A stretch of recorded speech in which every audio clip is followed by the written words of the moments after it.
What is up, guys? This is Darth Vader here. I'll be doing my first book review for this channel, which will be called Star Wars: The Will of Darth Vader. It's a short book. I pretty much read it while I was at the library, and it's pretty good. You know, it raises a lot of questions, and it makes you think on a few things about Darth Vader. Spoiler alert, this will be a spoil-filled review. So, if you don't like spoilers, exit the video. If you don't care, just stay here. Anyway, so the story pretty much is about, it starts off with these rebel agents, like a small militia rebel army. They perform hit and run tactics. They attack vessels. They steal their weapons and their equipment, and then they head off into the asteroid field. As of recently, in the first part of the book, they steal what looks like to be called a generator, which is what's supposed to power the second Death Star.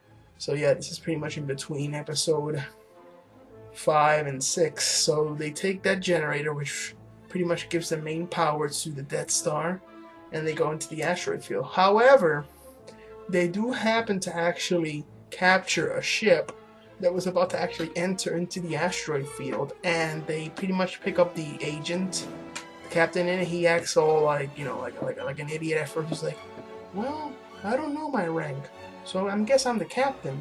Since I'm a captain and you're an admiral, I'm higher than you. So they act like bitch slap him, and then they send him over to Darth Vader. And of course, you know, he makes fun of Darth Vader, and Darth Vader like force chokes him, like, oh, you will do what I say. And then they tell him that in order to, the guy's not that strong-minded, so Darth Vader uses this mind trick in order to tell him where the base is and how to actually get into the asteroid field. Basically, what happens is that every ship that goes in, there's blasters hidden inside the asteroids.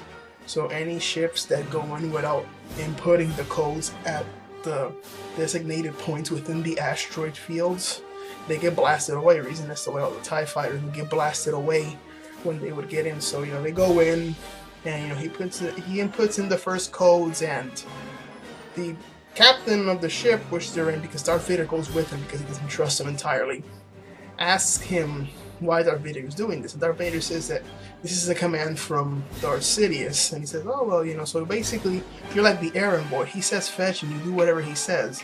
It's kind of odd that you call yourself a lord, yet you're not really ruling anything. So it raises questions that at the end of the day, I mean, we all know that at the end of the day, Darth Vader is Sidious's errand boy, but it kind of raises the fact that, yeah, you know, we see Darth Vader as this powerful Sith Lord who killed many Jedis, and despite the fact of his limitations due to his tissue and his armor, he pretty much became very powerful, but yet he has no free will of his own.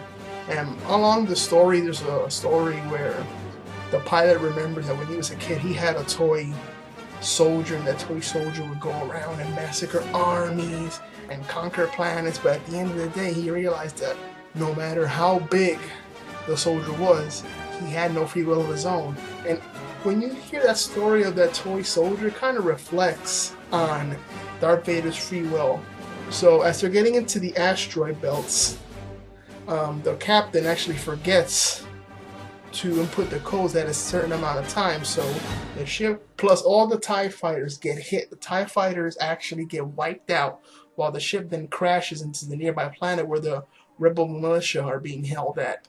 So, you know, after a few fortunate events, the pilot saving Darth Vader because he didn't want to feel guilty, they eventually make themselves get to the rebel base. So Darth Vader goes in to the rebel base, and he just like massacres everything. Like, really awesome. I mean, it's like these entire armies full of, you know, a bunch of soldiers and a bunch of ship and a bunch of heavy guns, and Darth Vader just goes in and massacres them all. I mean, there's even a part in the book where he uses Shien against one of them, killing another person. He just massacres everybody, and he ends it by actually a bomber that's escaping. He takes the fully armed bomber in the Yay-Wing, and he just plums it down onto the other ships, and everybody just gets massacred.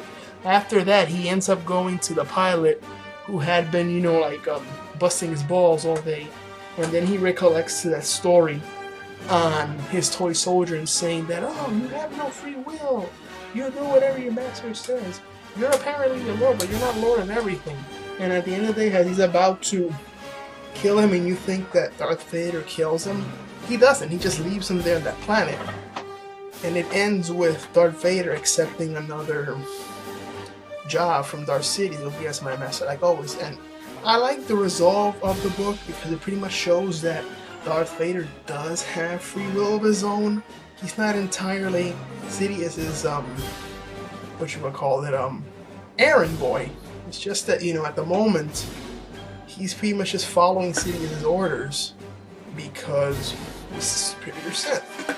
You know, and even towards episode 5, you do see that some of that resolve of him being Darth Sidious's errand boy kind of leaves when he sees in Luke the hope of turning to the dark side. So it's pretty much, you know, an interesting book that you can read. It's not that long. You can find it like in a library or on Amazon, and I would recommend to read it to anybody.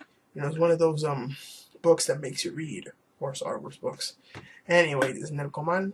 Sorry, this is Darth Tabor signing off. I'm still getting used to my new name.